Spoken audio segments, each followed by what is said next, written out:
mempersingkat, saya langsung akan memperkenalkan Bapak Iwan Odonanto sebagai pembicara kita. Pak Iwan ini sebenarnya teman baik saya waktu di Citibank. Tapi Tuhan sangat baik pada Pak Iwan. Pak Iwan diketuk hatinya terlebih dahulu daripada saya. Dan Pak Iwan menanggapinya dengan serius. Pada saat Pak Iwan ini lulusan S2 Teologi dari STF Dwi Karya. Dia lulus di tahun 2021.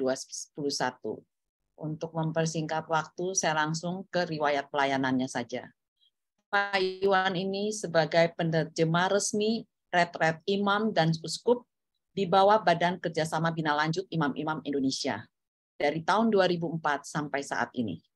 Dan juga katekese Paroki Cilandak Santo Stefanus dari tahun 2009 sampai saat ini, dan juga kerasulan kitab suci di wilayah KAJ dari tahun 2005 sampai saat ini. Nah, saya persilakan Pak Iwan untuk ambil alih dari saya. Baik, terima kasih Bu Helena. Sekali lagi selamat siang menjelang sore Ibu Bapak yang terkasih dalam Yesus Kristus.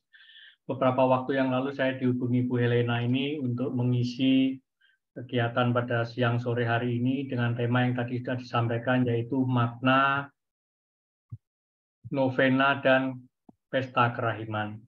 Saya akan mengawalinya dengan makna pesta kerahiman dengan kita melihat kembali perihal pesta kerahiman yang sebagian dari kita, mungkin juga semuanya telah mengetahuinya. Ya, secara singkat saja, dalam liturgi Gereja Katolik, dalam Gereja Katolik yang telah berusia 2000 tahun ini, belum pernah ada hari yang ditetapkan sebagai hari Minggu Kerahiman Ilahi atau pesta kerahiman ilahi. Baru bulan April.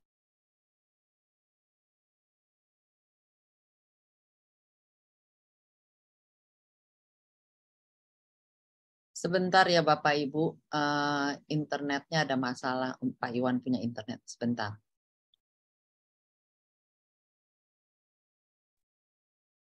Halo, gimana? Kedengeran sekarang? Oke Wan, silakan lanjutkan. Oke, maaf saya lanjutkan ya.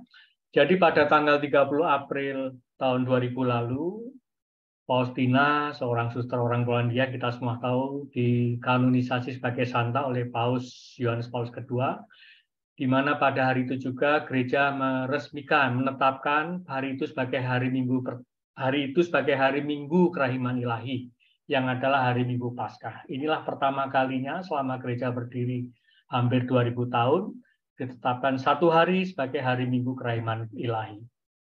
Ini maunya siapa? Apakah kehendak Santa Faustina, apa Tuhan atau Paus Yohanes Paulus II, atau Tuhan Yesus sendiri? Adalah Tuhan Yesus sendiri yang menghendakinya. Sekitar tahun 1935 yang lalu, jadi 65 tahun sebelum hari ini diresmikan, Yesus mengatakan hal ini pada Santa Faustina. Aku merindukan adanya pesta kerahiman. Aku menghendaki agar gambar yang akan engkau lukis dengan kuas itu diberkati secara meriah pada hari Minggu pertama sesudah Paskah. Yakni hari Minggu itu harus menjadi pesta kerahiman. Ini permintaan Tuhan Yesus yang baru bisa direalisasi oleh gereja 65 tahun kemudian, yaitu tahun 2000 yang lalu. Dalam catatan yang lain, nomor 699, Tuhan Yesus juga mengatakan kepada kita melalui Santa Faustina bahwa aku ingin agar pesta kerahiman ini menjadi tempat pengungsian dan pernaungan bagi semua jiwa, khususnya para pendosa yang malang. Pada hari itu terbukalah lubuk kerahimanku, dan aku meluapkan seluruh samudera rahmat ke atas jiwa-jiwa yang menghampiri sumber kerahimanku. Saya mau berhenti sebentar di sini untuk melihat relevansi perkataan Yesus itu dengan diri kita masing-masing. Dia mengatakan pada pesta kerahiman ini, ya, inilah tempat pengungsian dan pernaungan bagi semua jiwa. Berarti bagi kita semua. Yesus juga mengatakan khususnya bagi para pendosa yang malang. Kita semua adalah pendosa. Siapa yang mengatakan demikian? Tuhan Yesus sendiri. Barang siapa mengatakan dirinya tidak berdosa, dia menipu dirinya sendiri. Tidak ada satu orang pun yang nggak punya dosa. Dosa yang sudah dilakukan, disesali, sudah tidak dilakukan, tapi tetap ada yang lain dan seterusnya, termasuk yang mungkin kita tidak ingat lagi. Itulah kita dan Tuhan Yesus karena belas kasihannya ingin menetapkan hari Minggu kedua itu sebagai hari kerahiman ilahi, di mana tadi kita sudah mendengar apa maksud dan tujuannya untuk keselamatan kita. Nah, jadi sangat relevan bagi kita, dan ini karena belas kasihannya. Tuhan Yesus juga mengatakan, hari Minggu pertama sesudah Paskah adalah pesta kerahiman Allah yang harus menjadi hari untuk karya belas kasihan. Harus menjadi hari untuk karya belas kasihan. Tindakan nyata kerahiman. Kerahiman itu belas kasihan. Nah, sedikit tentang belas kasihan ya Bapak Ibu. Sering kita mungkin memukul rata, menyamakan begitu saja kasih dengan belas kasihan. Karena kata-katanya kan mirip ya, kasih, belas kasihannya sama saja kira-kira seperti itu. Kalau kita lihat bahasa asingnya, bahasa Inggris saja, kelihatan bedanya. Kasih itu love, belas kasihan itu mercy. Setiap kita merayakan perayaan Ekaristi di bagian awal, bagian pertobatan, kita selalu berdoa, Tuhan kasihanilah kami. Kristus kasihanilah kami, seperti itu. Minta dibelas kasihani. Karena kita adalah pendosa yang kalau tidak dibelas kasihani Allah pasti binasa. Maka gereja mengajarkan dari awal kita harus menyadari bahwa kita adalah pendosa yang perlu dibelas kasihani oleh Allah. Demikian juga Tuhan Yesus mengajarkan pada kita melalui Santa Faustina, ya, doa Koronka itu kata-katanya Ibu Bapak sudah tahu. Demi sengsara Yesus yang pedih, tunjukkanlah belas kasihan-Mu pada kami. Mohon kepada Bapak supaya Bapak mau membelas kasihani kami. Itu erat kaitannya dengan dosa kita sebetulnya. Kalau kita nggak punya dosa, kita nggak mungkin binasa, nggak perlu dibelas kasihani, nggak perlu minta belas kasihan maksud saya. Justru karena kita ini pendosa yang merupakan kandidat binasa, maka Tuhan Yesus merasa berkepentingan di abad ke-20 kemarin melalui Santa Faustina menyampaikan hal-hal yang baru yang sudah sering kita dengar ini. Nah, di hari Minggu Kerahiman itu Yesus juga menghendaki kita melakukan karya nyata belas kasihan. Dalam Bulla Misericordia Vultus yang ditulis Paus Fransiskus tahun 2016 yang lalu, ya, pada persiapan tahun jubileum luar biasa kerahiman ilahi, Paus Fransiskus mengatakan ada dua kategori tindakan atau karya belas kasihan. Kategori yang jasmani dan kategori yang rohani. Tindakan belas kasihan yang jasmani kita semua sudah tahu dan sudah sering melakukannya juga. Memberi makan orang yang kelaparan, memberi minum orang yang haus, memberi pakaian orang yang tidak punya pakaian, mengunjungi orang di penjara, dan seterusnya, dan sebagainya. Tindakan lahiriah, dan itulah yang mungkin lebih banyak dilakukan orang, padahal di samping tindakan belas kasihan yang jasmaniah, juga ada yang bersifat rohaniah. Nanti akan kita lihat apa saja. Tuhan Yesus mengatakan dalam catatan nomor 742, Aku menuntut penghormatan kepada kerahimanku dengan perayaan yang meriah dan dengan penghormatan terhadap gambar yang sudah dilukis itu pada hari Minggu Kerahiman Allah. Nah, sedangkan karya belas kasih yang bersifat rohani, Paus Fransiskus dalam Bulla Misericordia Vultus nomor 15 menyebutkan setidaknya ada 7. Ya, sengaja yang saya tuliskan di sini hanya yang bersifat rohani, karena yang jasmani kita semua sudah tahu, sudah melakukannya. Yang rohani mungkin juga sudah melakukannya, tapi mungkin karena tidak jasmania, maka perlu saya tulis supaya lebih mudah diingat, sekaligus supaya dilakukan, supaya menjadi kebiasaan kita sebagai tindakan yang melekat dalam diri dan hidup kita, bukan hanya pada hari Minggu Kerahiman Ilahi, tetapi di sepanjang hidup. Antara lain apa? Satu, meneguhkan orang yang ragu-ragu. Ragu-ragu terhadap Allah, ragu-ragu terhadap gereja, ragu-ragu terhadap keselamatan, ragu-ragu terhadap dirinya, dan macam-macam keraguan lainnya. Banyak sekali orang demikian sekarang, apalagi sekarang di zaman post-truth, zaman postmodern seperti sekarang ini, semua serba relatif, tidak ada lagi yang dianggap absolut oleh orang sekarang, maka timbullah keraguan seperti itu. Maka kalau kita meneguhkan orang yang ragu-ragu seperti itu, sama saja kita melakukan tindakan belas kasihan. Kedua, ketika kita menuntun mereka yang kurang pengetahuan, kurang berpendidikan, kurang tahu ajaran gereja, kurang tahu tentang ini, tentang itu, terkait keselamatan ya, kurang tahu tentang kitab suci, banyak hal seperti itu. Nggak usah jauh-jauh, di dalam gereja kita pun, saya yakin Ibu Bapak juga sependapat dengan saya, masih banyak orang-orang yang mungkin sudah lama dibaptis, mungkin dari bayi, sudah puluhan tahun, jadi orang Katolik, mungkin aktif juga ikut sana-sini, tetapi mereka masih banyak kurang tahu tentang hal-hal yang terkait keselamatan, termasuk tentang kerahiman ilahi ini. Maka kita perlu menuntun mereka. Ketiga, ketika kita mengingatkan mereka yang berdosa, Kitab Suci mengatakan, kalau saudaramu berdosa, kamu tahu, kamu diam saja, maka kamu ikut bertanggung jawab atas keselamatannya. Maka jangan ragu-ragu Bapak Ibu, dengan kasih, ya, bukan menghakimi, tapi dengan kasih ketika kita berhadapan dengan orang yang tersesat, coba diberitahu. Ya, didoakan dulu, tidak dipaksa. Kemungkinan pertama pasti ditolak. Berkali-kali juga ditolak, ya sudah tidak apa-apa, tapi terus mengingatkan. Ya. Keempat, ketika kita menghibur orang yang menderita. Ya, penderitaan itu bentuknya macam-macam, bisa jasmani, rohani, keuangan, kesehatan, kesepian, dan lain sebagainya, kekecewaan, dan seterusnya. Jangan didiamkan. Nggak usah cari-cari kemana-mana, yang ada di sekitar saja.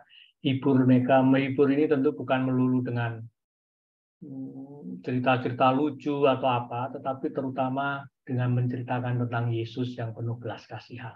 Ya, itu menghibur. Keempat, kita mengampuni, memaafkan orang yang menghina kita. Itu sangat sulit. Kita ini manusia-manusia yang punya perasaan dan mudah tersinggung.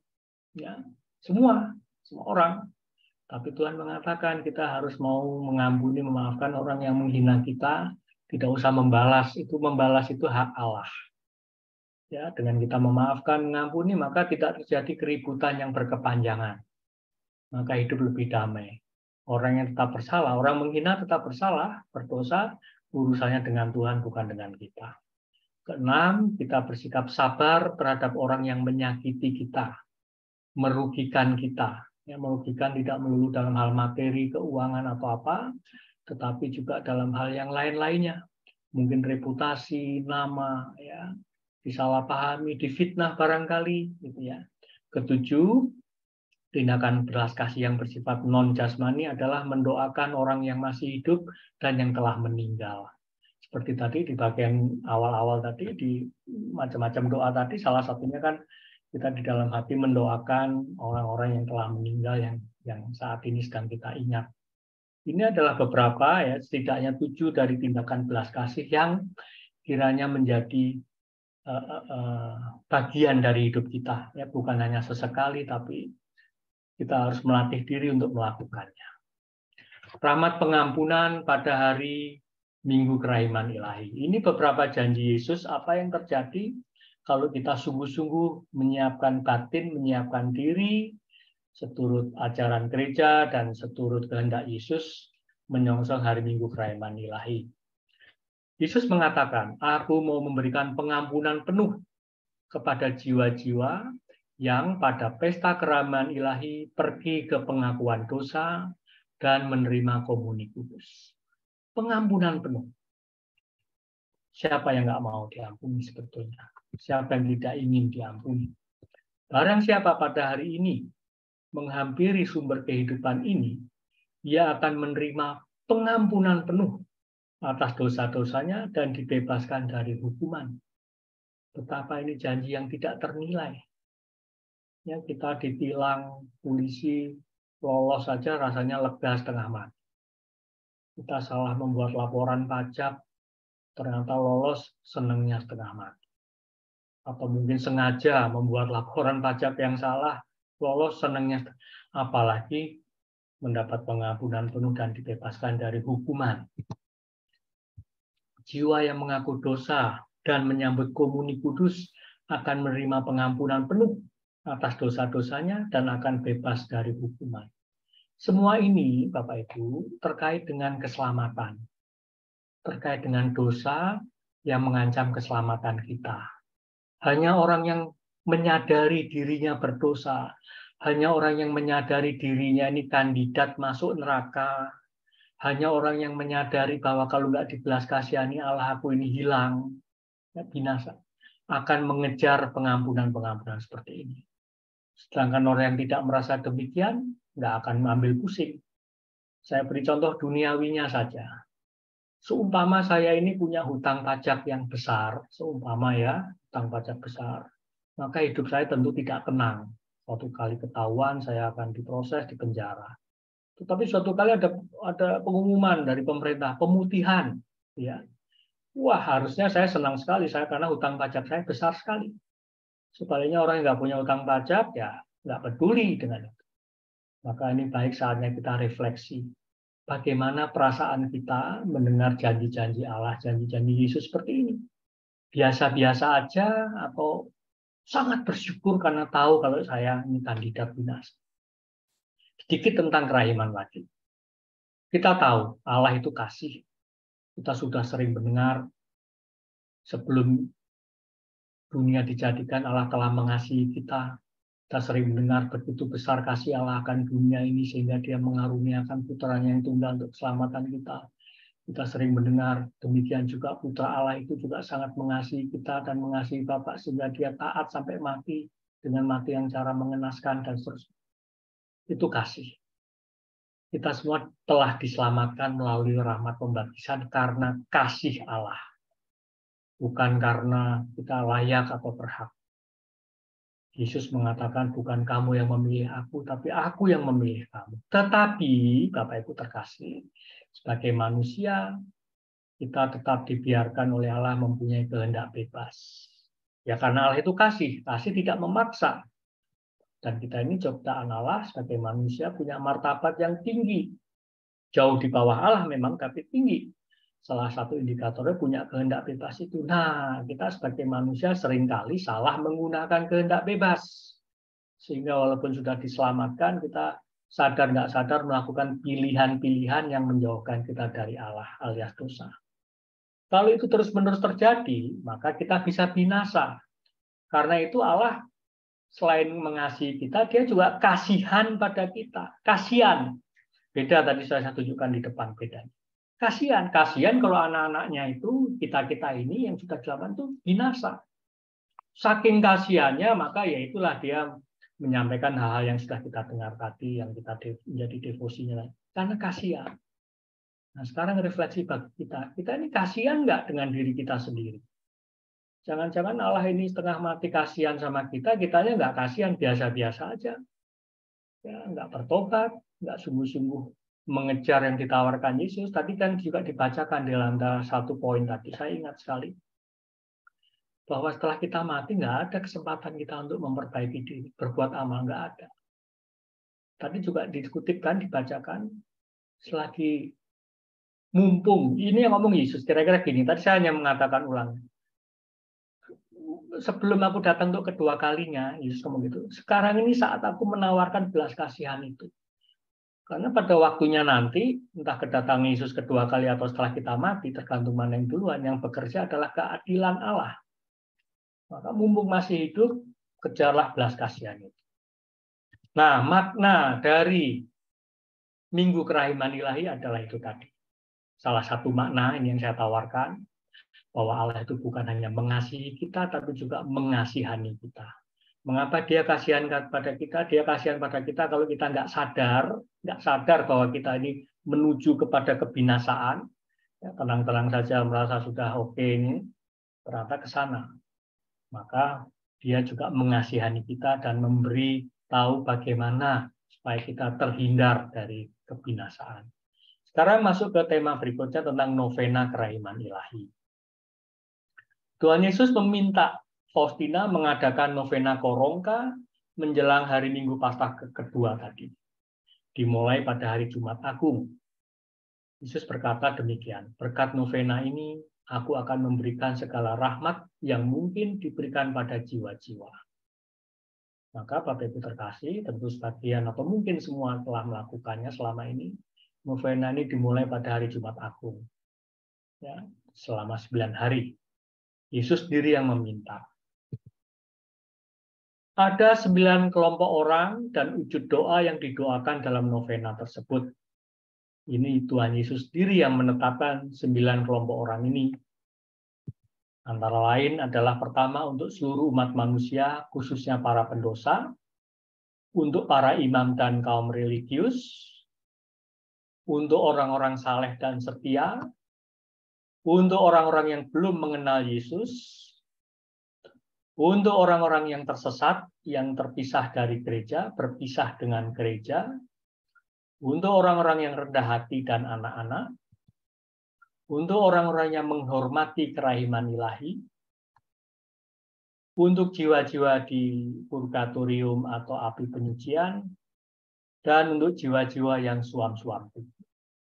Ini adalah 9 kelompok manusia, khususnya di dalam gereja, yang menjadi perhatian khusus oleh Yesus, dan hendaknya juga menjadi perhatian khusus bagi kita. Pertama-tama kita dimintakan mendoakan mereka, setidaknya setahun sekali, pada saat novena tadi, dari Jumat Agung sampai hari Minggu kedua Paskah atau hari Minggu Pesta Kerahiman Ilahi. Tetapi menurut pendapat saya pribadi,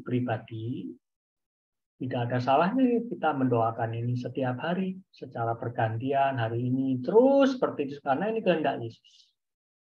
Tetapi yang tidak kalah pentingnya Bapak Ibu, menurut saya, ini maknanya adalah bukan hanya mendoakan. Memang itu diminta Yesus, tapi merefleksikan. Merefleksikan kata-kata Yesus terkait dengan 9 kelompok orang ini. Gunanya apa merefleksikannya?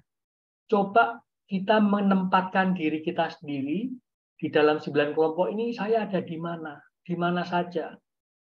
Kalau boleh di Bapak Ibu lihat, 9 kelompok ini bisa dibilang ada sebagian yang berkenan pada Allah, sebagian yang tidak berkenan pada Allah. Kan gitu. Ini saatnya kita refleksi, itu yang ingin saya mengundang Bapak Ibu pada sisa waktu yang ada ini, melihat secara singkat satu persatu 9 kelompok orang ini, dengan maksud bukan melihat orang lain, bukan mendoakannya dalam hal ini, karena kita sudah tahu bagaimana mendoakannya, sudah ada caranya, atau isi doanya, tapi lebih melihat apa kata-kata Yesus tentang 9 kelompok orang ini, koma. Kedua, bagaimana aku bisa menempatkan diriku di dalam kategori-kategori yang berkenan pada Allah terkait kelompok-kelompok ini, atau bagaimana aku keluar dari kategori yang ada. Mari kita lihat satu persatu. Saya masih ada waktu kan? Ya, oke. Wan, Ya. Maaf ya, PPT kamu nggak ke-share tadi kan habis mental kayaknya. Oh, belum keluar. Oke, saya share. Nanti saya bagikan juga. Ya, saya share screen ya. Oke, sebentar saya maaf. Terima kasih diberitahu. Sorry saya nggak lihat. Oke, baik. Tapi paling tidak moga-moga suara saya tadi terdengar dan dapat ditangkap. Karena isinya semua saya kutipkan dari sumber yang ada, yang resmi. Moga-moga sekarang sudah keluar ya, Helena ya. Udah, thank you, Iwan. Oke. Sebentar, saya minimize dulu. Nggak apa-apa, Bapak Ibu mendengarkan itu juga baik. Melihat nanti bisa dibagikan PowerPoint. Nah, Tuhan Yesus mengatakan, aku menghendaki supaya 9 hari ini Engkau membawa jiwa-jiwa ke dalam mata air kerahimanku, supaya mereka menimba dari sana. Menimba apa? Kekuatan dan kesegaran. Serta menimba rahmat yang mereka butuhkan demi menghadapi kerasnya hidup, khususnya pada saat kematian. Penting Bapak Ibu kita tuh kalau membaca kata-kata Yesus, baik di kitab suci maupun di buku harian itu baca pelan-pelan, dihayati. Supaya esensinya ibarat makanan itu rasa enaknya itu terasa ibaratnya. Kita lihat yang saya beri huruf tebal. Tuhan Yesus mengatakan, bawalah kepadaku jiwa-jiwa itu. Supaya apa? Mereka mendapat kekuatan. Bukankah kita dalam hidup juga butuh kekuatan? Kekuatan kita butuhkan dalam hidup ini bukan hanya lewat makanan, vitamin, suplemen, dan lain-lain. Hidup sehat, makanan organik, atau diet ini itu. Tetapi dari sini kita menimba. Kekuatan, kesegaran. Kadang-kadang kita hidup merasa kering, bosan, gitu-gitu aja. Ya, monoton barangkali, atau apalah. Butuh kesegaran. Disinilah tempat menimba kesegaran. Juga rahmat. Kita hidup tanpa rahmat atau grace, itu kita nggak bisa melakukan yang dikehendaki Allah. Kita butuh rahmat. Ini yang dijanjikan, diberikan dari sana. Untuk apa? Untuk menghadapi kerasnya hidup. Tuhan Yesus tahu, hidup ini keras. Ya, kita semua orang tanpa kecuali, bukan hanya yang ikut Yesus, semua orang itu menghadapi kerasnya hidup. Tuhan tahu, karena itu dia menyediakan sumber menimba kekuatan, kesegaran, dan rahmat. Khususnya pada saat kematian. Di sini kita melihat ternyata dari kata-kata Yesus ini, kematian ini saat yang genting bagi setiap orang. Kita mungkin nggak menyadarinya, mungkin nggak ambil pusing, toh belum ngalamin kali, dan sebagainya. Tapi bagi Yesus, iya. Dia mengatakan sendiri di sini. Ya, khususnya pada saat kematian. Ya, entah apa yang terjadi pada saat kematian, kita semua belum mengalami, tapi setidaknya kita perlu memperhatikan hal itu. Karena Yesus sendiri yang mengatakannya. Hari pertama, bawa kepadaku, khususnya para pendosa, dengan cara ini engkau menghibur aku dalam jurang kepedihan yang disebabkan hilangnya jiwa-jiwa. Beberapa poin saja. Apa yang sekarang ini membuat Tuhan Yesus sedih sekali? Yaitu ketika dia melihat jiwa-jiwa itu hilang. Pertanyaan bagi kita, apakah kita juga merasa sedih ketika kita melihat sekitar kita jiwa-jiwa yang berpotensi untuk hilang? Kita belum tahu hilang apa enggak karena orangnya masih hidup, tapi kita tahu kira-kira ini berpotensi nih yang kayak begini. Sedih enggak? Kalau kita pengikut Kristus, murid Yesus, harusnya kita juga merasa sedih. Tetapi tidak diam saja, mendoakan mereka. Kedua, kita ini juga perlu kepada Yesus itu bukan hanya memohon, minta, mohon, memuji, memuliakan saja, tapi juga menghibur Yesus. Di sini kita melihat ada hal yang sangat menyenangkan hati Yesus. Ketika kita mendoakan, kita ikut sedih dan mendoakan jiwa-jiwa yang berpotensi untuk hilang. Para pendosa berat. Itu banyak di sekitar kita. Hari kedua, bawa kepadaku para imam dan kaum religius. Merekalah yang memberiku kekuatan untuk menanggung sengsaraku yang pahit. Sengsara Yesus itu sangat pahit. Ya, gereja mengajarkan sampai sekarang pun, karena dosa-dosa manusia, Yesus masih merasakan itu, sengsara yang pahit. Setiap orang, Yesus juga manusia, ketika mengalami kesengsaraan apalagi pahit itu, akan lama-lama melemah, habis energinya. Nah, sumber kekuatan Yesus apa? Para imam dan kaum religius itu. Pertanyaannya, kita mungkin bukan imam, bukan religius dalam hal ini, tetapi bagaimana sikap kita pada para imam dan religius? Adakah kita mendoakan mereka? Adakah kita menjaga kekudusan mereka? Atau mungkin kita nggak peduli pada mereka? Maka syukurilah akan adanya mereka, dan kita harus tetap berdoa untuk panggilan yang semakin lama semakin menurun. Hari ketiga, bawa kepadaku jiwa yang saleh dan setia. Mereka memberikan penghiburan kepada, sekali lagi, di sepanjang jalan salib. Mereka adalah tetes penghiburan di lautan kepahitan. Hanya tetes sebetulnya. Bayangkan tetesan air di tengah samudra itu kan nggak ada maknanya sebetulnya. Tapi toh Yesus mau dan merindukannya. Penghiburan ketika dia melihat kita menjadi orang yang saleh dan setia. Refleksi bagi kita. Adakah aku telah menjadi orang yang saleh? Saleh itu tekun beribadah, tekun berdoa, tekun membaca kitab suci, itu saleh. Kurang lebih seperti itu. Setia, itu artinya kita mengalami apapun, saya tetap ikut Yesus. Mau menyenangkan atau tidak menyenangkan, doaku dijawab atau belum dijawab, aku sehat atau sakit, dompetku tebal atau tipis, saya tetap setia mewartakan Yesus itu setia. Maka tadi saya katakan, kita bukan hanya mendoakan orang saleh dan setia, bukan hanya itu, tapi coba refleksikan. Kalau ini menghibur Yesus, aku harus berusaha jadi orang yang saleh dan setia. Hari keempat, bawalah kepadaku orang yang tidak beriman dan mereka yang belum mengenal aku. Ini juga membuat sengsara Yesus yang pedih. Bicara orang belum mengenal Yesus, itu bukan hanya orang yang belum dibaptis atau orang di luar sana. Tidak. Banyak orang di dalam kita pun, dalam gereja kita belum mengenal Yesus. Mengenal beda dengan tahu. Kalau tahu tentang Yesus, ya semua orang Kristiani pasti tahulah. Putra Allah, mati disalib, dan seterusnya dan sebagainya. Bangkit, naik ke surga, bisa apalagi soal mujizat, itu orang paling senang. Tapi ternyata belum tentu kenal kalau hanya tahu. Dan merekalah yang selalu dipikirkan Yesus. Ketika dia mengalami kesengsaraan yang sangat pedih itu. Maka kita juga harus menjadi orang yang berusaha terus untuk mengenal Yesus. Bukan sekedar tahu. Dalam dokumen Konsili Vatikan kedua Dei Verbum nomor 25, gereja sudah memberikan tuntunan secara tertulis bagaimana cara mengenal Yesus. Berdoalah dengan menggunakan kitab suci dan seterusnya. Hari kelima, bawalah kepadaku orang yang tersesat dan memisahkan diri dari gereja. Setiap kali mereka mencapik-capik tubuhku. Jadi orang yang kita tahu banyak juga orang meninggalkan gereja apapun alasannya. Bagi Yesus itu mencapik-capik tubuhnya. Sangat menyakitkan. Dia sangat sedih. Pertanyaannya, kita sedih nggak kalau lihat itu? Biasa-biasa aja atau mungkin malah menghujat, mungkin malah menghakimi barangkali apa ikut sedih, ikut mendoakan, ikut menghibur Yesus, ikut mencoba menyadarkan mereka. Memisahkan dari gereja sudah jelas, keluar dari gereja. Kalau sesat itu bisa jadi masih di dalam gereja.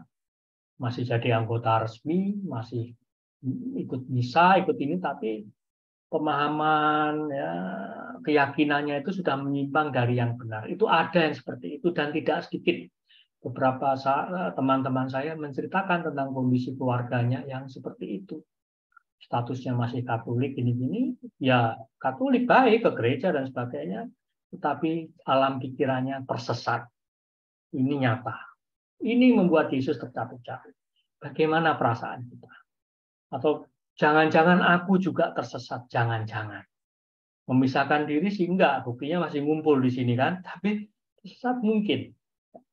Inilah yang dikatakan Yesus, bahwa dengan cara mendoakan mereka, maka kalau mereka kembali, maka mereka meringankan sengsara. Hari ke-6, bawalah padaku jiwa-jiwa yang lemah lembut dan rendah hati, dan anak-anak kecil. Mereka itu yang menyerupai hatiku, kata Yesus. Mereka yang menguatkan aku di saat pedih ajalku. Ketika aku mengalami sakaratul maut, mereka yang menguatkan aku. Hanya jiwa-jiwa yang rendah hati yang dapat menerima rahmatku. Dengan kerahimanku, aku mengasihi jiwa-jiwa yang rendah hati.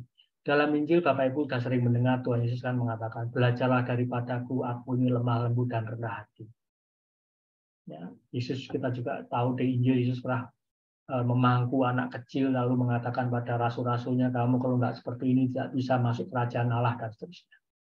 Inilah yang muncul di sini. Nah, sekarang yang Tuhan minta dari kita bukan hanya mendoakan mereka yang lemah lembut dan rendah hati dan anak-anak kecil, tapi hendaknya kita juga sampai mati belajar jadi orang yang lemah lembut dan rendah hati. Sekali lagi tentang rendah hati itu bukan pembawaan. Rendah hati adalah pilihan sikap. Pengkhotbah kepausan Kardinal Raniero Cantalamessa ketika memberikan retret imam-imam selalu mengingatkan, salah satu ya, yang dapat membuat kita setidaknya belajar rendah hati adalah apa? Kalau kita ingat bahwa semua yang baik yang ada pada kita itu adalah pemberian Allah. Kemampuan ini bisa itu, bisa cari uang, bisa ini itu semua pemberian. Kita nggak bisa sendiri. Satu-satunya yang kita miliki itu hanya dosa saja. Itu yang ngomong Kardinal Cantalamessa. Lalu kita ingat bahwa yang kumiliki sejati, my own property, yang saya punya sertifikat Sesungguhnya itu hanya dosa-dosa saja. Kalau ingat hal itu, maka tidak ada alasan bagi kita untuk tidak rendah hati. Ketujuh, bahwa kepadaku jiwa-jiwa yang secara khusus menghormati dan memuliakan kerahimanku. Jiwa-jiwa ini paling menderita ketika menyaksikan sengsaraku. Ya, tak seorang pun dari mereka terjumus dalam neraka, dan aku memelihara mereka dalam saat kematian. Ini yang saya ingin kita melihat semua, bahwa kita bukan hanya diminta mendoakan mereka yang menghormati secara khusus dan memuliakan kerahimannya, tetapi karena ini menyukakan hati Yesus, maka hendaknya kita menjadi orang seperti itu. Menghormati secara khusus kerahimannya dan memuliakan secara khusus kerahiman. Apa bentuknya? Apakah hanya menghormati gambar yang kita semua tahu itu, atau hanya jam-jam 3 kumpul-kumpul seperti ini, atau apa? Itu jelas benar, tidak salah, tapi menurut pendapat saya pribadi, tidak hanya itu. Yaitu apa? Ini kalimat berikutnya. Yaitu kita ikut menderita ketika menyaksikan sengsaranya. Apa yang membuat Yesus sengsara? Tadi kita sudah lihat dari poin 1 sampai 5, hari pertama sampai ke-5. Melihat orang berdosa, memisahkan diri dari gereja, tersesat, dan sebagainya. Kita ikut sedih atau tidak? Kedua, Tuhan Yesus juga berpesan pada Santa Faustina, pada kita melalui Santa Faustina. Kalau bisa, kamu khususnya pada jam kerahiman, luangkan waktu untuk mengkontemplasikan sengsaraku, untuk memandang sengsara. Nggak perlu banyak doa dengan kata-kata, sejenak tenggelamkan dirimu dalam sengsara. Sengsara. Kalau kita selalu mengingat sengsara Yesus, dan kita tahu Yesus itu sengsara gara-gara dosaku, aku. Jadi jangan kita melihat sengsara Yesus itu gara-gara dulu tentara Romawi atau orang Yahudi zaman dulu yang kurang ajar itu. Bukan. Kalau sekarang aku tetap berdosa dengan sengaja tidak menghormati Allah dan seterusnya, aku ikut mensengsarakan dia sampai sekarang. Maka ketika merenungkan sengsara Yesus, itu relevan bagi kita. Akulah pelakunya. Maka saatnya kita bertobat. Di masa APP ini khususnya. Ke-8, hampir selesai Bapak Ibu. Doakan jiwa-jiwa di api penyucian. Kita sudah melakukannya, sering kita sudah tahu ajaran tentang itu, saya nggak ulang. Tapi yang penting, biarlah banjir darahku menyejukkan mereka yang kepanasan. Jadi rupa-rupanya, di api penyucian itu panas sekali. Mungkin sepanas neraka barangkali, atau setingkat di bawah neraka barangkali. Yang jelas panas, menyiksa sekali. Ini dari kata-kata ini kita tahu. Ya, orang-orang di api penyucian itu sedang melunasi hukumanku yang adil. Jangan lupa, Paulus mengingatkan Allah itu bukan hanya berbelas kasihan, tetapi maha adil.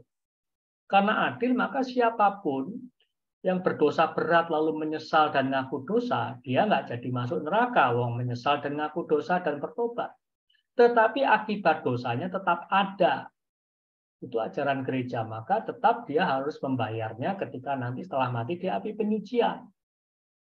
Kalau dia nggak bertobat, nggak menyesal, nggak ngaku dosa, ya dia masuk neraka. Tapi karena menyesal, bertobat, dan mengaku dosa, dia tidak terhindar dari api neraka. Tetapi karena keadilan Allah, dia tetap harus melunasinya kepanasan. Entah berapa lama, maka kita mendoakan. Kita pun semua hampir pasti, pendapat saya pribadi, syukur terhindar dari api neraka itu sudah sangat kemurahan Allah, tetapi langsung masuk ke surga rasa-rasanya kalau saya sendiri sih kecil sekali kemungkinannya. Maka kepanasan seperti ini mungkin akan saya alami juga karena kemurahannya. Kalau bukan karena kemurahannya, saya ini masuk neraka barangkali. Karena itu ini penting. Dibutuhkan indulgensi penuh. Indulgensi itu penghapusan dari akibat dosa. Tadi saya katakan, jadi nggak usah kepanasan seperti ini. Indulgensi penuh itu ada dalam gereja kita. Persembahkan untuk mereka. Siksaan yang mereka derita, maaf. Kalau saya ini kalimat terakhir ini penting, Bapak. Yesus mengatakan, kalau saja kamu tahu siksaan yang mereka derita itu kayak apa, maka kamu akan terus-menerus mempersembahkan bagi mereka kemurahan hati untuk melunasi hutang mereka karena keadilanku. Dari kalimat ini kita tahu bahwa di api penyucian itu sangat menyiksa. Sangat. Yesus saja sampai sangat kasihannya sampai memberi kesempatan bagaimana menolong mereka. Nah, kita bagaimana dalam refleksi hari ke-8 ini? Nggak peduli dengan api pencucian, dengan indulgensi, gampang. Kita ini semua kandidat api penyucian, dan syukur kalau kita masih masuk api penyucian. Karena ini pasti masuk ke surga nantinya. Ya. Terakhir, 9. Hari ini bawa kepadaku jiwa yang suam-suam kuku. Jiwa-jiwa ini paling nyeri melukai hatiku. Jadi kesedihan Yesus paling berat itu ketika dia berhadapan dengan orang-orang yang suam-suam kuku. Panas enggak, dingin enggak. Kadang rohani, kadang duniawi. Pernah ketemu yang demikian? Saatnya rohani-rohani, duniawi ini suam-suam kuku. Bahaya sekali. Ya. Jiwa-jiwa yang suam-suam kuku ini, gara-gara mereka, aku merasakan kejijikan yang paling mengerikan di Taman Getsemani. Kita tahu di Taman Getsemani Yesus mengalami apa? Lukas mencatat keringatnya sampai keluar darah. Ya karena jiwa-jiwa ini sampai sekarang. Ya, mereka yang menyebabkan aku berseru, Bapa ambil piala ini daripadaku. Kalau ini memang kehendakmu. Bagi mereka harapan terakhir untuk selamat adalah berlari pada kerahimanku. Refleksi bagi kita, coba periksa batin. Saya ini suam-suam kuku apa tidak? Suam-suam kuku itu bukan kadang ke gereja, kadang enggak. Saya rasa lebih dari itu. Yaitu tadi. Kadang rohani banget, nanti Tuhannya ini. Seolah hidup di dua dunia yang berbeda. Padahal kita orangnya sama. Inilah suam-suam. Terakhir, indulgensi penuh. Nah inilah. Kalau kita sadar punya banyak utang, harus dilunasi karena keadilan Allah, kepanasan sangat menderita tadi sudah kita baca. Kita ditawari indulgensi penuh oleh Yesus. Syaratnya apa? Di hari pesta kerahiman itu kita menerima sakramen tobat, satu. Kedua, kita menerima ekaristi, ikut misa terima kuning, dan berdoa bagi wujud paus kepada umat beriman yang pada hari Minggu kedua Paskah, yaitu Minggu Kerahiman Ilahi, di gereja atau di kapel, dimanapun juga, dengan jiwa yang sudah bebas daripada dosa, termasuk bebas dari dosa ringan, semua sudah diakukan, disesali, apalagi dosa berat, dan ambil bagian dalam doa-doa dan devosi untuk memuliakan kerahiman ilahi, atau di hadapan sakramen Maha Kudus, yang ditahtakan atau yang tersimpan dalam tabernakel. Doalah di depannya. Lalu mendaratkan doa Bapa kami, dan aku percaya. Serta menambahkan suatu doa yang tulus pada Tuhan Yesus yang Maha Rahim. Misalnya katakan, Yesus yang Maha Rahim, Engkau andalanku. Terakhir, barangkali ada yang bertanya, wujud paus apa? Wujud paus atau intensi Gereja Universal untuk bulan April 2023, ya, Pesta Kerahiman ini kan April 2033, ini bunyinya. Kita berdoa, semoga semakin subur dan berkembanglah kedamaian dan budaya nirkekerasan. Nirkekerasan itu tanpa kekerasan maksudnya. Yang dibarengi upaya-upaya mengurangi penggunaan senjata, baik oleh negara-negara maupun warganya. Sekian, terima kasih, Tuhan memberkati. Saya stop share, saya kembalikan pada Bu Helena. Ya, terima kasih Iwan Ya. penjelasannya. Bapak Ibu, ini jelas sekali apa yang saya dapat dari Pak Iwan tentang makna novena dan pesta kerahimannya. Dan sekarang di chat sudah ada pertanyaan dan juga Bapak Ibu yang mau bertanya silakan resen. Aku bacakan pertanyaan di chat dulu ya, Wan. Silakan. Bagaimana cara kita mendapatkan indulgensi penuh? Apa saja yang harus kita lakukan? Dari Yume. Baik, ya baik. Tadi gereja sudah menyebutkan pada hari pesta kerahiman kita terima komuni, mengaku dosa, mendoakan wujud paus, tadi di halaman terakhir sudah dibagikan, dan juga melakukan tindakan belas kasih di halaman awal tadi sudah saya sampaikan. Tetapi jangan lupa untuk mengaku dosa itu bukan hanya pokoknya masuk ruang pengakuan lalu ngomong pada Romo saya. Itu proses panjang yang kita harus sesali. Saya ini selama ini telah melukai Yesus seperti apa. Paling tidak banyak pedomannya. Tapi paling tidak terkait dengan tema sore yang kita bicarakan sore ini, gunakanlah 9 kelompok orang tadi yang Yesus sebutkan. Ya. Kita refleksi, saya dari 9 ini udah gini apa belum? Oh, kok saya masih gitu. Nah, itu bisa jadi bahan pemeriksaan. Lalu disesali sungguh-sungguh karena menyayat-nyayat hati Yesus. Tadi sudah dibacakan, suam-suam kuku lah dan sebagainya. Ini disesali lalu coba diperbaiki. Itu tadi syarat-syaratnya Bu Yume. Ya. Terima kasih Odon Iwan atas penjelasannya. Ya. Dan selanjutnya Bapak Ibu, apakah masih ada yang mau bertanya? Kita masih punya waktu. Silakan. Silakan Bu Selvi. Silakan Bu Selvi. Selamat sore, Pak Bu. Iwan dan Devo Santi. Salam keras. Ini saya mau bertanya, Pak. Ya. Apakah novena kerahiman ini bisa didoakan bersamaan dengan doa koronka di luar waktu yang sudah ditentukan gereja? Terus bisa ditambah dengan intensi doa-doa pribadi nggak, Pak? Terus yang kedua, ada 2 pertanyaan, Pak, boleh ya? Iya, iya. Kalau lupa ntar saya ingetin ya. Apakah memikul salib dan apakah memikul salib dan menyangkal diri itu termasuk seperti orang yang didoakan di nomor 7 itu, yang ikut menderita dan mengalami kerahiman? Ya, baik. Terima kasih pertanyaannya Mbak Bu Selvi. Terima kasih, Pak. Iya. Oke, pertama gini, yang resmi dulu, yang resmi. Jadi bukan dari saya. Tuhan Yesus memang meminta kita berdoa koronka gitu ya. Tetapi tidak harus jam 3. Jadi silahkan berdoa koronka jam berapapun di luar jam 3, sesering apapun dalam sehari, silahkan. Doa koronka itu loh ya. Oke. Nah, itu yang tadi koronka. Nah, yang kedua tentang apa tadi, novena tadi, secara resmi novena ini memang diminta hanya untuk ketika menyongsong hari pesta kerahiman tadi, 9 hari mulai Jumat Agung dan seterusnya. Silahkan didoakan. Mau barengan dengan koronka beriringan apa tidak diatur, tidak masalah ya. Gereja atau Yesus itu tidak bersifat legalistik. Harus gini, kalau nggak gini nggak sah, ini halal, ini haram, ini boleh. Tidak seperti itu. Jadi ya nggak apa-apa menurut saya disambungkan dengan koronka. Sekali lagi diwanti-wanti ya Pak Stefan, jam 3 itu saatnya untuk bukan berdoa koronka, tetapi merenungkan sengsara dan seterusnya. Tapi kita bukan membahas itu. Jadi nggak apa-apa digabung. Bahkan kalau saya pribadi berpendapat, ini hanya pendapat pribadi, nggak usah diikuti, nggak apa-apa. Doa yang 9 novena tadi itu, setiap hari didoakan juga baik. Di samping kita mendoakan, tapi juga menurut saya itu menjadi semacam self-reminder. Ya, mengingatkan diri saya sendiri. Ini loh, kalau saya masih begini, ya ini saya menyakiti Yesus. Kalau begini saya menyenangkan Yesus. Nah, untuk mengingatkan diri. Itu yang pertama. Kedua, menyangkal diri dan memikul salib.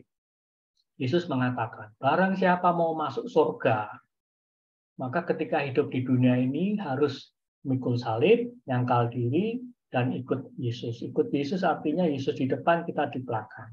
Apa yang disuruh Yesus kita lakukan. Memikul salib jelas maksudnya bukan salib secara fisik, kayu palang itu bukan, tetapi salib itu apa toh? Segala ketidaknyamanan, baik secara jasmani maupun mental yang kita alami sebagai konsekuensi kita memilih mengikuti kehendak Yesus itu namanya salib. Jadi bisa ringan, bisa berat. Ringan contoh, saya baru dapat uang 100.000 dari seseorang, misalnya gitu ya, dikasih, wah seneng, wah 100.000 ini bisa. Nggak lama lagi ketemu seseorang butuh pertolongan, gitu ya. Apalagi orang ini saudara bukan, ini nggak kenal, nggak. Tapi Roh Kudus dalam hati kita mendengar Roh Kudus ngomong berikan pada orang itu untuk mewartakan kabar baik, sampaikan kebaikan. Kira-kira begitulah. Nah di situ kita bergumul kan. Saya aja butuh, baru dapat 100.000. Ada orang. Nah, ketika kita memberikan pada orang itu, taat pada dorongan hati, dorongan Roh Kudus, maka kan kita mengalami ketidaknyamanan. Ya kan, wong tadinya dengan 100.000 bisa beli es krim atau beli apa, sekarang nggak bisa. Ini yang kecil, contoh kecil sederhana tentu ya Pak. Itulah salib sederhana. Maka apa? Kita perlu selalu mendengarkan suara Roh Kudus di dalam hati. Disuruh apa? Nah, suruhan-suruhannya itu seringkali tidak nyaman buat kita. Itulah salib. Itu harga yang harus kita bayar kalau mau masuk surga. Ya, salib itu. Sekaligus itu menyangkal diri. Diri itu siapa? Diri itu apa? Pikiran kita, perasaan kita, kehendak kita. Diri kita itu selalu ingin yang nyaman-nyaman, yang enak-enak. Itu manusiawi. Lihat aja anak kecil. Anak kecil itu nggak usah diajari, kan sudah pengennya cari yang nyaman. Suruh mandi nggak mau, suruh tidur siang nggak mau, suruh bikin PR nggak mau, maunya yang menyenangkan. Itulah manusia. Nah, kalau kayak begini terus bahaya. Maka harus manggul salib dan menyangkal diri. Itu Bu Selvi, ya.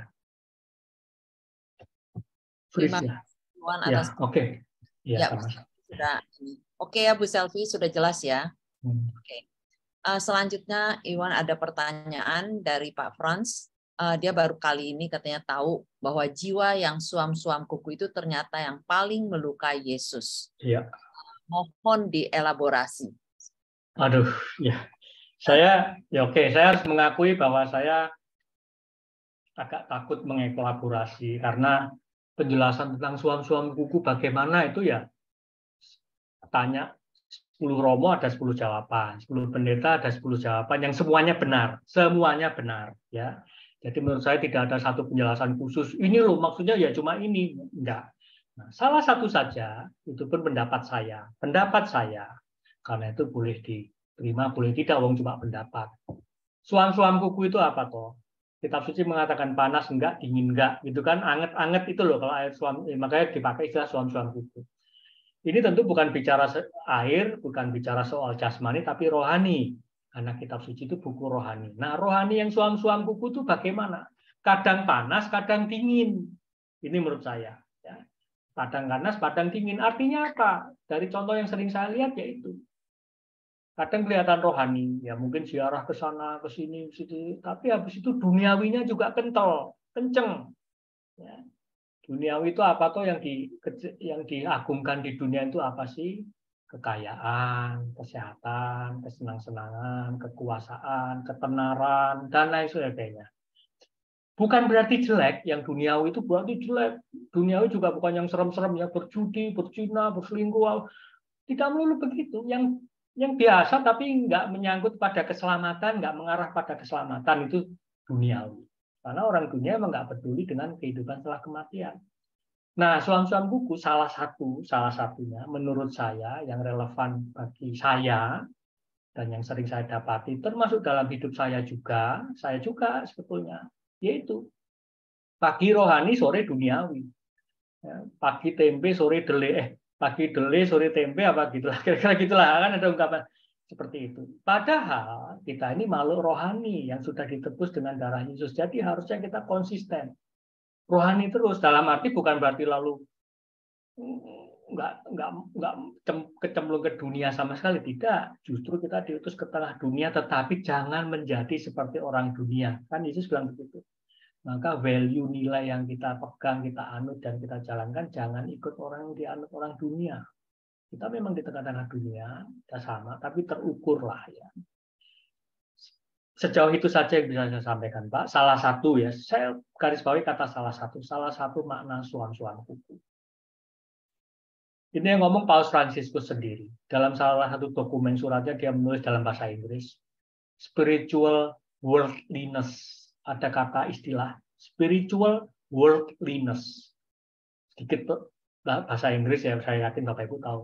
Kata bendanya worldliness, keduniawian. Kata sifatnya spiritual.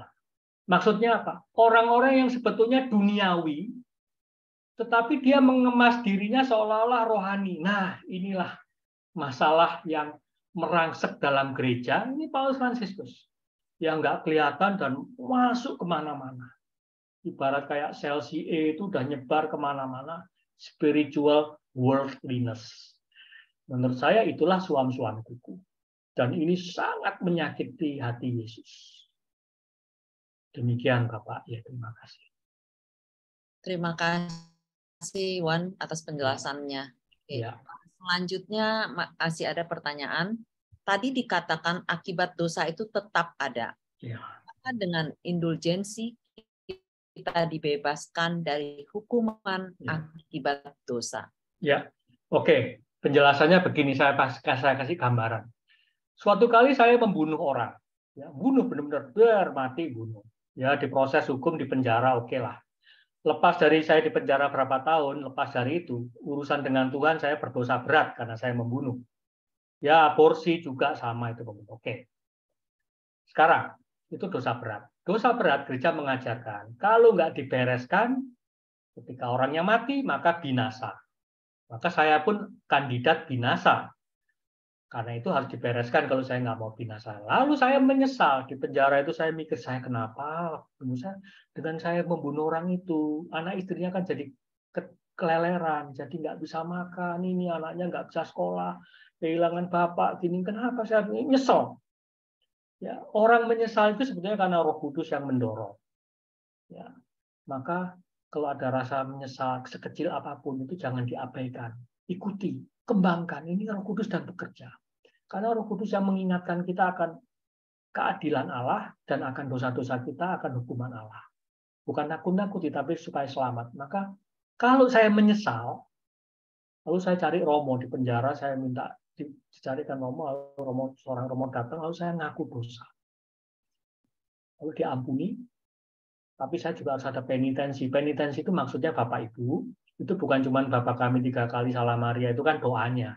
Tapi maksud penitensi itu adalah kita sungguh-sungguh membayar sebaliknya, membayar penyesalan kita, mewujudkan penyesalan kita. Misalnya apa? Kalau saya dalam penjara, ya saya bersedia jadi tukang bersih-bersihin kakus, saya mau makan sehari 1 kali. Itu contoh-contoh penitensi yang seumur hidup. Kalau duniawinya mungkin saya dulu punya Rubicon, punya Harley Davidson, setelah saya bertobat, saya mau naik angkot kemana-mana, itu penitensi. Lalu uangnya saya serahkan pada yang dulu saya ambil atau yang kehilangan bapak yang saya, itu penitensi. Nah, kalau saya menyesal, ngaku dosa pada Allah lewat gereja, lewat Romo, dan penitensi seumur hidup, maka saya diampuni oleh Allah. Dengan diampuni Allah, saya nggak jadi masuk neraka kalau saya mati. Tetapi akibat dosanya tetap ada walaupun sudah diampuni. Ini yang harus saya bayar di api penyucian tadi yang sangat panas. Yesus ngomong ini bagi saya ini terngiang-ngiang di telinga saya. Yesus mengatakan, kalau saja kamu tahu betapa menderitanya orang di api penyucian. Yesus sih ngomongnya gini, kamu akan berusaha menolong, mendoakan jiwa-jiwa. Tapi sebetulnya juga berarti apa? Kamu akan berusaha bayar api penyucian sekarang. Maka lebih baik sedapat mungkin membayar api penyucian sekarang selagi masih hidup daripada nanti nyicil dari sekarang. Penyangkal diri, ya, asketisme dan seterusnya. Singkatnya ajaran gereja mengatakan walaupun dosa diampuni akibat tetap. Lalu bedanya apa dengan orang yang menyesal ngaku dosa dengan yang tidak? Ya itu tadi, yang tidak ya masuk neraka kalau mati. Tapi yang menyesal ngaku dosa dia dapat absolusi ya dia tidak masuk neraka, tetapi tetap harus diatur penyucian. Maka dari itu ditawarkanlah indulgensi penuh. Kalau kita memperoleh indulgensi penuh, maka ketika kita mati, kita sudah dibebaskan dari akibat dosa tadi. Begitu Bapak, ya, atau Ibu tadi saya lupa yang banyak. Demikian, terima kasih. Ya, terima kasih Wan. Ya. Selanjutnya masih ada pertanyaan. Ini hanya konfirmasi penjelasan kayaknya. Ya, untuk pengakuan dosa berarti dilakukan kembali setelah pengakuan dosa sebelum Paskah. Jadi pada sebelum pesta kerahiman, pengakuan dosa itu dilakukan kembali. Jadi 2 kali, Wan. Jadi waktu Paskah dan terus kan biasa kita mengaku dosa. Itu apakah pada saat kerahiman kita ini lagi? Baik. Ketika saya menyiapkan webinar ini, saya juga membaca yang sama dan timbul pertanyaan yang sama persis seperti itu. Loh, kan waktu Prapaskah 2 minggu sebelum Paskah kan sudah ngaku dosa, menyesal gini-gini. Lalu seminggu setelah Paskah apa ngaku dosa lagi gini-gini? Karena Yesus ngomongnya pada yang dikatakan dan tertulis itu kan pada hari pesta kerahiman mengaku dosa. Maka ini pertanyaan teknis. Dan sejujur-jujurnya saya tidak tahu jawabannya, saya tidak berani jawab. Karena begini, kalau saya mengatakan, oh nggak apa-apa, nggak usah ngaku dosa lagi, karena kan baru kemarin, 2 minggu sebelum Paskah, seolah-olah saya menjadi juru bicaranya Yesus. Padahal Yesus kan nggak ngomong gitu. Siapa saya menjadi juru bicara? Atau sebaliknya, kalau saya mengatakan, oh enggak, tetap harus ngaku dosa pada hari pesta kerahiman, saya juga saya jadi istilahnya juru bicaranya gereja. Maka dalam hal ini kita serahkan pada gereja. Saya tidak bisa menjawab harus begini atau begitu. Saya hanya bisa memaparkan Yesus ngomongnya begitu. Demikian yang bertanya. Oke, terima kasih Odon atas ininya. Pertanyaan selanjutnya, pengajaran tentang kerahiman ilahi merupakan rahmat yang luar biasa bagi umat manusia di zaman modern. Mohon pencerahannya untuk hal ini. Oke. Pengajaran tentang kerahiman ilahi merupakan rahmat yang betul. Mengapa demikian? Karena satu-satunya hal yang bisa membuat seseorang atau manusia itu selamat, ya kerahiman Allah. Kerahiman itu belas kasihan Allah. Hanya itu. Dan sekaligus belas kasihan atau maha rahim itu adalah sifat utama Allah. Di samping dia maha adil. Karena itu, di zaman sekarang udah bukan zaman modern lagi sebetulnya. Postmodern, di mana semua serba relatif, tidak ada yang absolut, itu orang semakin tidak mengenal Allah.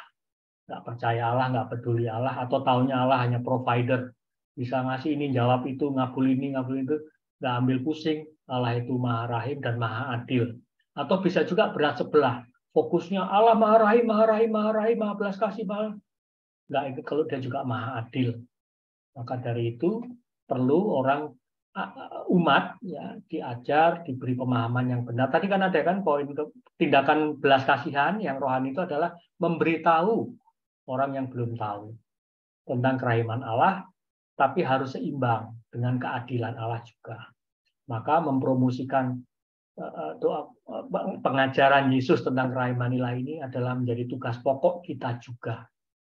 Demikian kata yang bertanya. Ya. Oke, terima kasih Wan. Bu Selvi, ini ada pertanyaan. Cuma saya tadi kan sudah dijelaskan gitu oleh Pak Iwan. Apakah Ibu bisa ini menanyakan langsung pada Pak Iwan? Silakan. Ya, Bu Selvi silakan. Pak, saya tanya tambah satu lagi pertanyaan. Silakan. Kalau orang sudah menerima indulgensi penuh, sudah terima indulgensi penuh, apa perlu lagi pengakuan dosa atau bisa dicampur begitu atau bagaimana? Ya tidak. Kalau sudah menerima kalau syarat indulgensi penuh sudah terpenuhi, maka bisa diandaikan dia menerima indulgensi penuh. Artinya apa? Kalau orang itu mati pada saat itu, teksek mati, dia tidak perlu ke api penyucian karena sudah terima indulgensi penuh. Tapi kalau habis itu masih hidup 1000 tahun lagi, ya kilometernya mulai lagi kan, argo dosanya kan nambah lagi ya hitungannya mulai dari situ. Bahasa duniawinya begitulah. Ya. Jadi setelah dapat indulgensi penuh, habis minggu kerahiman nih ceritanya, saya sudah berusaha bertobat, ngaku dosa, terima komuni dan seterusnya dan tindakan belas kasih.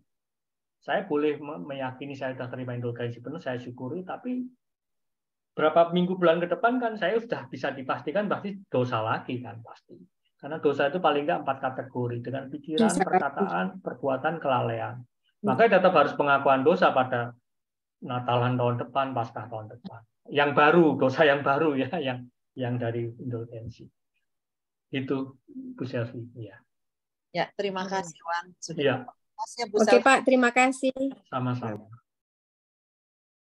Selanjutnya dari Francesca, bisakah diberi contoh konkret menyangkal diri dan memikul salib dalam kehidupan sehari-hari? Oke, ya oke. Kita sebelum contoh konkret kita lihat dulu. Salib itu apa tadi sudah disampaikan. Segala ketidaknyamanan yang kita alami, baik jasmani maupun secara mental, sebagai konsekuensi mengikuti suruhan Yesus itu namanya salib. Sedangkan menyangkal diri, diri itu apa? Diri itu bukan tubuh saya.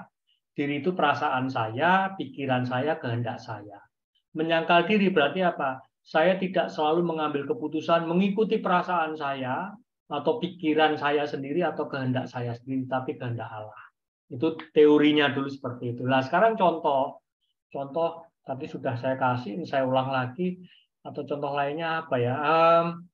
Intinya ginilah, manusia itu pada dasarnya ingin egois, ya. Manusia itu pada dasarnya egois dan selalu ingin apa yang nyaman bagi dirinya dan aman bagi dirinya. Padahal suruhan Allah kadang-kadang itu tidak nyaman dan tidak aman. Bisa terpapar ketularan lepra kalau melayani orang lepra, bisa ketempat COVID kalau tapi Tuhan menyuruh. Nah, makanya kuncinya lebih baik saya menjawab kuncinya. kuncinya adalah kita sebagai anak-anak Allah yang telah ditebus Yesus dengan berdarah-darah itu harus selalu belajar dan mendengarkan suara Roh Kudus. Saya disuruh apa oleh Roh Kudus di sini dan saat ini. Kedua, melakukannya tentunya. Walaupun mungkin tidak nyaman, itulah menyangkal diri. Walaupun kemudian konsekuensinya mungkin disalahpahami, mungkin dianggap sok suci atau apa, itulah salib.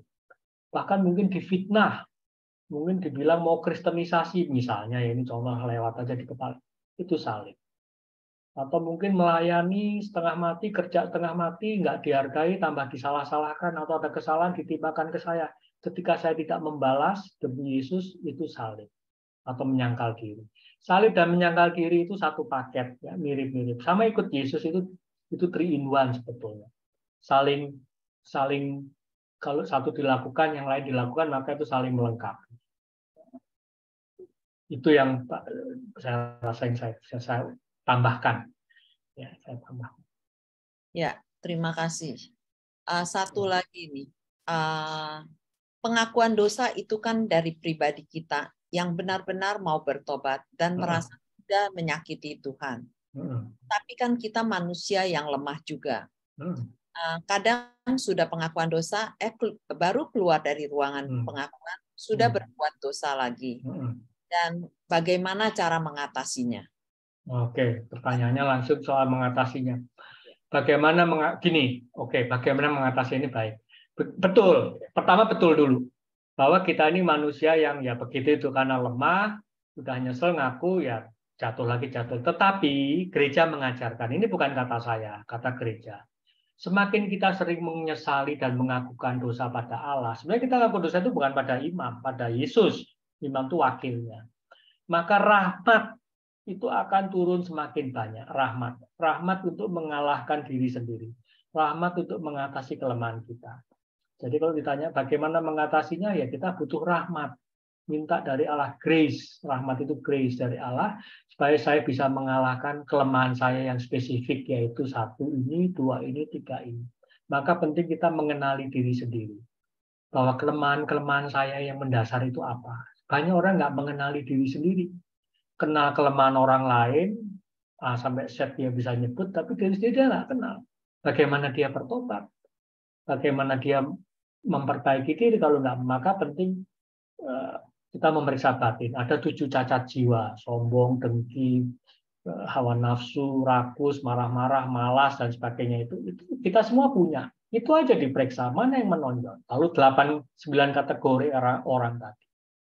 Diperiksa saya masuk kategori yang mana, belum yang itu masih yang itu harus dibereskan.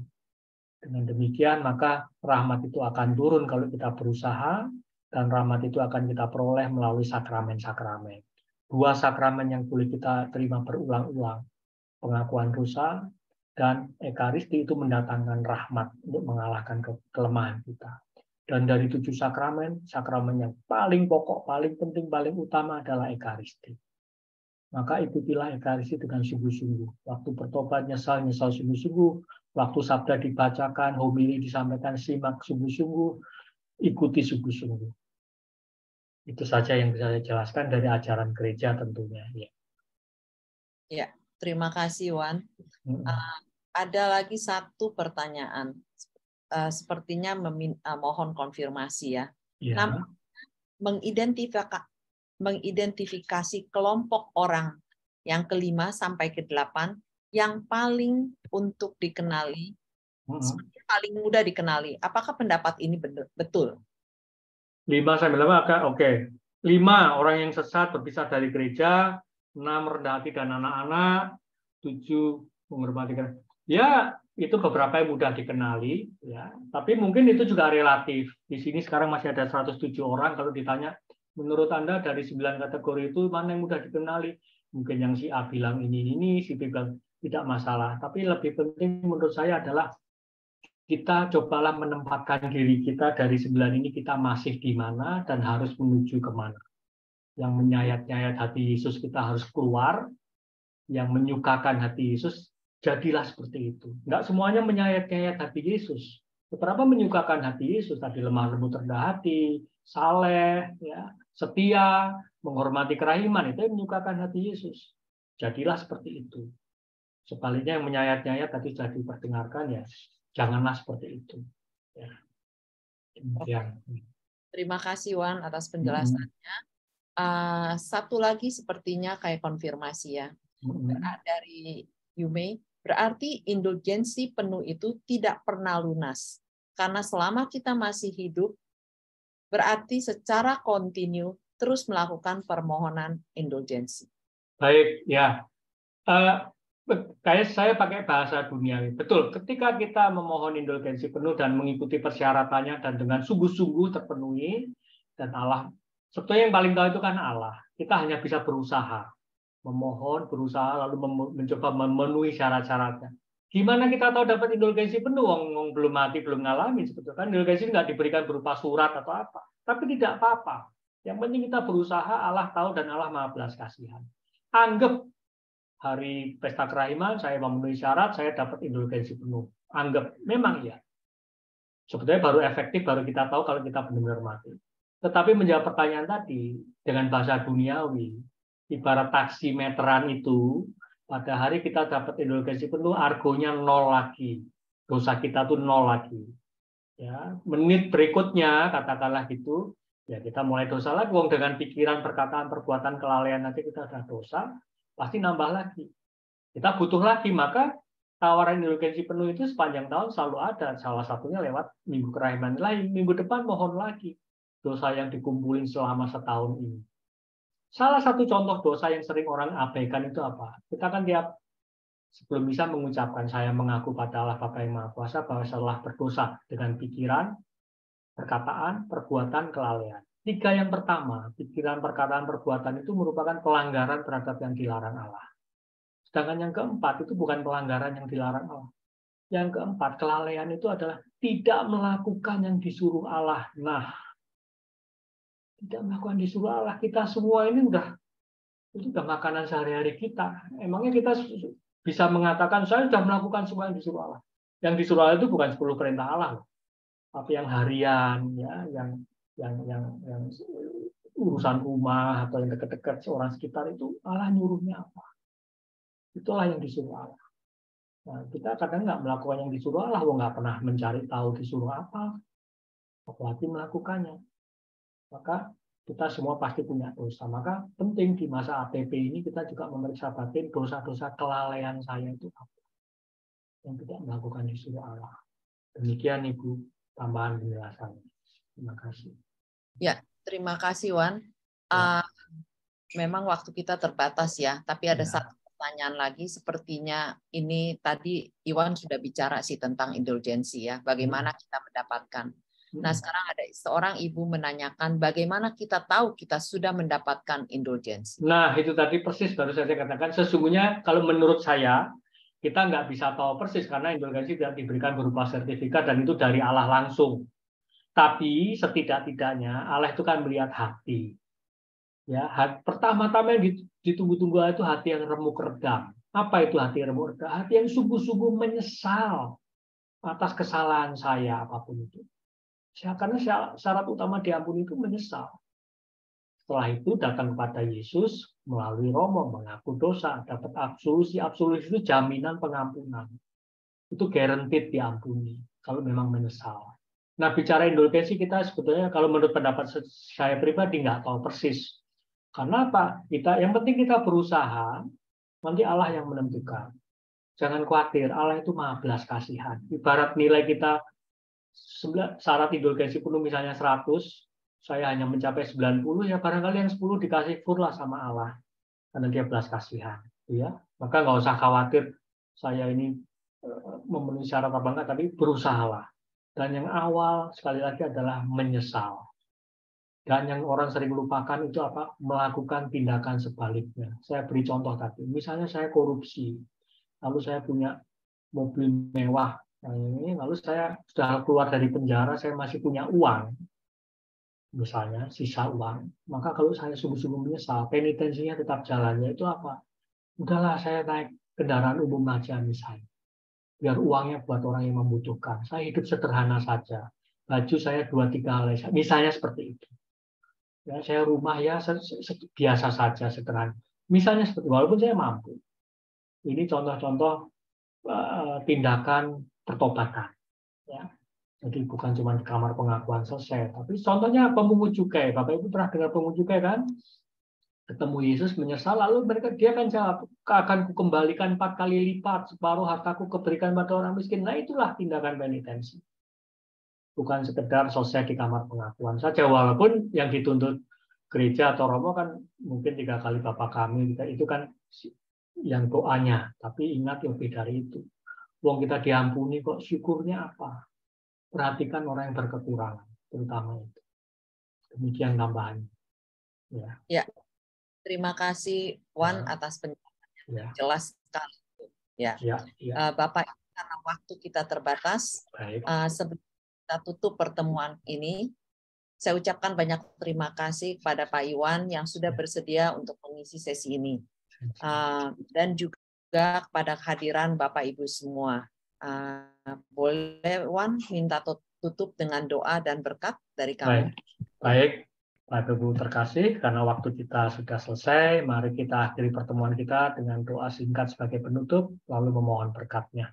Dalam nama Bapa dan Putra dan Roh Kudus. Amin. Allah Bapa yang Maha Pengasih, sekali lagi kami bersyukur kepadamu karena kasih-Mu kepada kami. Engkau berkenan untuk menganugerahkan Putra-Mu yang tunggal untuk menyelamatkan kami. Tuhan Yesus, terima kasih Engkau telah berkenan menebus kami dan terus-menerus membawa kami ke dalam pertobatan. Roh Kudus, terima kasih Engkau telah mengajar kami pada siang sore hari ini, sehingga kami semakin memahami perihal keselamatan kami. Terima kasih Allah Tritunggal, Engkau selalu mempedulikan keselamatan kami, dan ampunilah kami yang sering tidak peduli dengan keselamatan kami sendiri. Secara khusus kami berdoa bagi teman-teman kami yang sedang menderita, mengalami kesulitan, sedang mengalami sakit penyakit apapun itu, dan dari manapun datangnya.